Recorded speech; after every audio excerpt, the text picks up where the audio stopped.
I-share ko lang po sa inyo mga boss amo kung ano ang kaparehas ng carburetor repair kit ng ating XTC 125 at kung paano tayo makakabili, lalo na kung dito sa probinsya, ano ang kaparehas niya. Minsan kasi pag punta natin sa motorcycle mga pyesa, minsan natatamad yung yung bantay. Pag sinabi mong XTC 125, sabihin wala. Kaya ang ginawa natin mga boss amo, nag-search tayo sa Shopee kung ano ang kaparehas ng ating carburetor repair kit sa XTC 125. Ayan. Yun nga, yun ang ginawa natin kanina. Pero kahapon naghanap tayo, wala talaga silang pang XTC 125. Ito. Bale, ito ang pinakita natin kanina. Kaya tayo nakabili. Ayan. Sa Shopee. Search natin, ayan ang lumabas. Repair carburetor kit FC SC16 YTX at Cruiser NS 200. Ayan. Pinakita natin yan kung ano ang meron dyan. Bali, ang meron sila ay YTX 125. Kaya nakabili tayo. Kasi kung sasabihin natin XTC 125, sasabihin agad wala.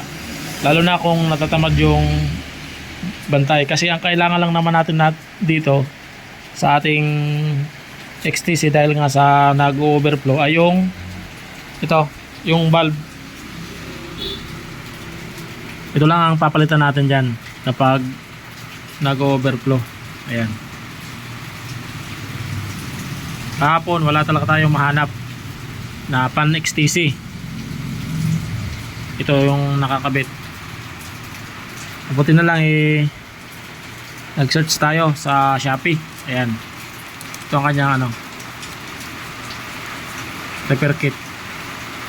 Ito naman ang box. Search lang natin XTC carburetor. Ito ang kanyang takasago.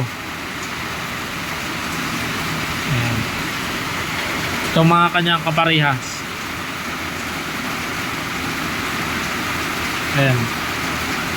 Pinakita lang natin kung ano ang mayroon sila na repair kit para sa ating XTC 125. Ayan yan, nagtugma nga yung YTX 125.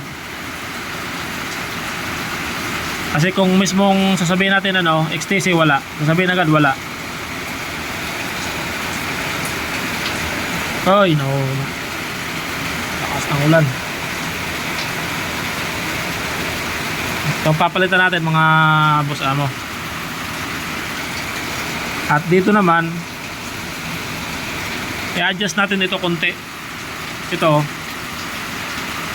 medyo ipapa-curve natin yan, yung pinagsasabitan ng valve, para mas may tulak niya pababa. Ito kailangan i-baloktot konti lang yan. Ayun na mga boss amo, kakabit na natin. Yan lang po, maraming salamat sa panonood sa ating video.